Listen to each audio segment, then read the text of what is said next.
بسم اللہ الرحمن الرحیم۔ السلام علیکم دوستو، ہر انسان چاہے وہ مسلمان ہو یا کسی اور مذہب سے تعلق رکھتا ہو، اس بات سے انکار نہیں کر سکتا کہ موت اسے نہیں آئے گی۔ جو انسان بھی آیا ہے اسے جانا ہے۔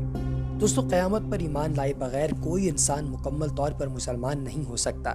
قرآن پاک میں قیامت کے آنے کے حوالے سے بہت سی آیات موجود ہیں، اور خود اللہ کے رسول حضرت محمد مصطفیٰ صلی اللہ علیہ وآلہ وسلم نے بھی قیامت کی کئی نشانیاں بتائی ہیں۔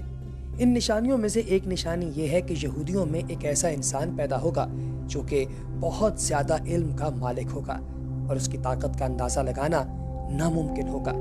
اس کی ایک آنکھ ہوگی اور اس کی کمر جھکی ہوئی ہوگی، اور کمر جھکنے کے باوجود اس کی طاقت کے آگے کوئی بھی کھڑا نہیں ہو پائے گا۔ جی ہاں دوستو، آپ کو ان نشانیوں سے معلوم تو ہو گیا ہوگا کہ ہم لوگ دجال کی بات کر رہے ہیں۔ کہا جاتا ہے کہ دجال کئی صدیوں پہلے اس دنیا میں آیا تھا، مگر اللہ نے اسے قید کر لیا، اور یہ قیامت سے پہلے دوبارہ اس دنیا میں بھیجا جائے گا۔ اور جب یہ اس دنیا میں آئے گا تو یہودی لوگ اسے اپنا خیر خواہ اور آقا تسلیم کریں گے۔ یہودی ابھی سے تیاری کر رہے ہیں، لوگوں کو اپنے مذہب میں شامل کرنے کے لیے مختلف حربے آزما رہے ہیں۔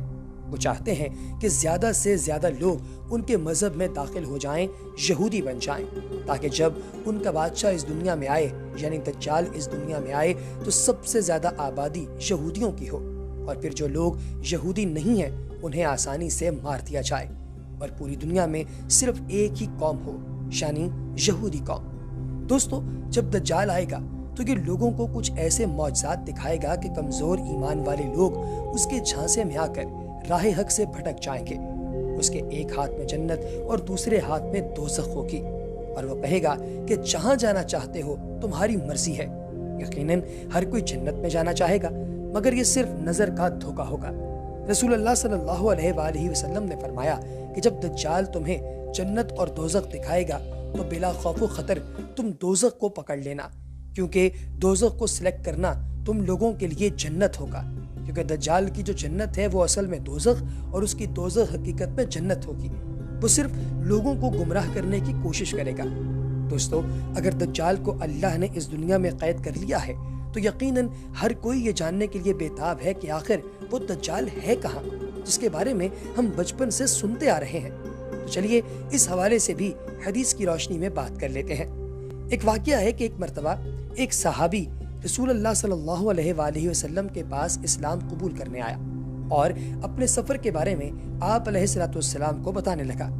وہ کہنے لگا کہ ایک دن میں اپنے لوگوں کے ساتھ سمندری سفر میں تھا کہ اچانک طوفان آ گیا، اور ہمیں معلوم نہیں تھا کہ ہماری کشتی کس طرف مڑ گئی ہے اور ہم کس سمت جا رہے ہیں۔ ہم نے بڑی کشتی سے چھوٹی کشتیاں اتاریں اور الگ الگ ہو گئے، اور درست سمت کے بارے میں پتہ کرنے کے لیے نکل پڑے کہ اچانک ہمیں ایک جزیرہ نظر آیا۔ جب ہم اپنی کشتی کے ذریعے اس جزیرے پر پہنچے تو وہاں ایک عجیب جانور بندھا ہوا تھا، اور وہ جانور انسانوں کی طرح باتیں کر رہا تھا۔ اس سے ہم نے پوچھا کہ تم کیا چیز ہو، انسان ہو یا جانور؟ تو اس نے کہا کہ یہ سب باتیں چھوڑو، اور سامنے وہ جو مندر تمہیں دکھائی دے رہا ہے وہاں میرا مالک ہے، اور تمہارا بے صبری سے انتظار کر رہا ہے۔ آپ لوگوں نے یہ لفظ مندر ذہن میں رکھنا ہے۔ صحابی کہتے ہیں کہ جب ہم اسے مندر میں گئے تو وہاں پر ایک بہت طاقتور انسان زنجیروں سے بندھا ہوا تھا۔ ہمیں دیکھ کر فوری طور پر پوچھنے لگا کہ تمہارے ہاں ابھی بھی درختوں پر کھجوریں اگتی ہیں؟ ہم نے جواب دیا ہاں اگتی ہیں۔ تو وہ کہنے لگا کہ وہ بہت جلد اگنا بند ہو جائیں گی۔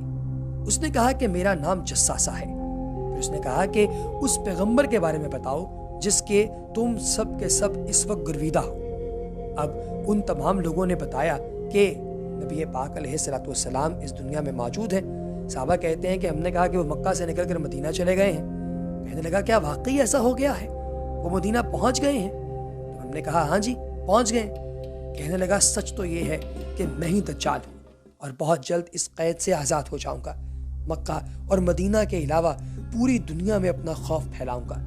صحابہ کی بات سن کر رسول اللہ صلی اللہ علیہ وآلہ وسلم نے کہا کہ میں کہتا تھا کہ دجال مدینہ کے مشرق میں ایک جزیرے میں ہے، اور یہ صحابی اسی سے ملا ہے۔ وہ دجال ہی ہے، اور مدینہ کے مشرق میں ایک جزیرے میں قید ہے، اور جلد ہی قیامت کے قریب اسے اللہ آزاد کر دے گا۔ دوستو جب یہ ساری بات بتائی گئی تو لوگوں کو اندازہ ہو گیا کہ دجال واقعی اس دنیا کے اندر موجود ہے اور جلد نکل آئے گا، کہ وہ مشرق میں ہے۔ اب اس حدیث سے تو ہمیں معلوم ہو گیا وہ مشرق میں ہے جو مدینہ کے قریب مانا جاتا ہے، مگر وہاں پر 4 جزیرے ہیں جو کہ پاکستان اور انڈیا اور دوسرے 2 ممالک یعنی یمن اور عمان کے جزیرے ہیں۔ یمن اور عمان کے متعلق رسول اللہ صلی اللہ علیہ وآلہ وسلم نے خود فرمایا کہ وہ جزیرہ یمن اور عمان میں نہیں ہے۔ اس کے بعد 2 جزیرے رہتے ہیں، ایک بھارت کا جزیرہ اور ایک پاکستان کا جزیرہ۔ اگر ہم مدینہ سے مشرق کی جانب سیدھی لائن کھینچ کر دیکھیں تو آپ یہ سن کر حیران ہوں گے کہ وہ جزیرہ پاکستان کے استولا آئلینڈ میں ہے، کیونکہ انڈیا کا جزیرہ بہت دور ہے۔ اپنے اس شک کو یقین میں بدلنے کے لیے ہمیں وہاں ایک مندر ڈھونڈنا ہوگا جس کے بارے میں اس صحابی نے بتایا تھا، اور اگر انڈیا کے جزیرے کی بات کی جائے تو وہاں پر کوئی مندر نہیں ہے، لیکن یہ کہا جاتا ہے کہ استولا آئلینڈ پر ایک مندر ملا ہے جس میں کالی ماتا کی مورتی ہے اور اس کے بدن پر بھی بال ہی بال ہیں جیسے اس جساسہ کے جسم پر تھے۔ کیا یہ ایک اتفاق ہے یا پھر یہی حقیقت ہے؟ کیا یہی وہ مندر ہے جس کے بارے میں یہ بتایا جا رہا تھا کہ یہ 2000 سال پرانا ہے؟ اگر یہ سچ ہے جو سائنسدان کہہ رہے ہیں تو یقیناً یہ وہی مندر ہے جس کے بارے میں اللہ کے رسول صلی اللہ علیہ وآلہ وسلم نے 1400 سال پہلے بتا دیا تھا۔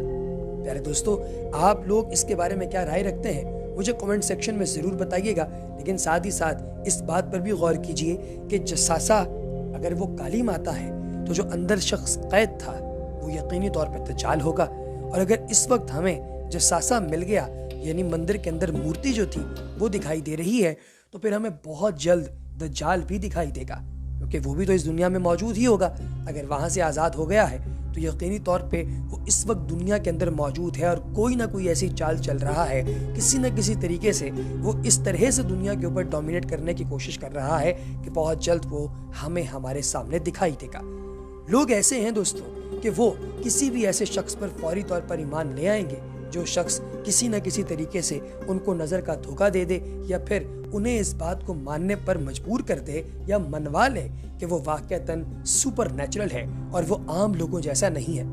یقینی طور پہ آپ میری اس بات سے سہمت ہوں گے اور آپ کو اس بات کا بھی اندازہ ہوگا کہ جساسہ واقعتاً ایک ایسی کالی ماتا ہے جس کی پوجا تمام بھارتی لوگ کر رہے ہیں اور تب سے کر رہے ہیں جب سے وہ لوگ اس دنیا میں آئے۔ اس کا مطلب یہ ہے کہ دین اسلام سے پہلے تقریباً 5000 سال پہلے تک لوگوں کو اس بارے میں پتا تھا۔ عین ممکن ہے کہ ان لوگوں نے حقیقی زندگی کے اندر اس کو دیکھا ہو۔ اللہ تبارک و تعالیٰ کی ذات بہتر جانتی ہے کہ یہ سارے کیا معاملات ہیں، لیکن کڑیاں ملتی ہوئی دکھائی دے رہی ہیں۔ اگلی ویڈیو تک اجازت دیجیے دوستو، اپنا بہت سا خیال رکھیے گا۔ اللہ آپ کا اور ہمارا ہم سب کا نگہبان ہو۔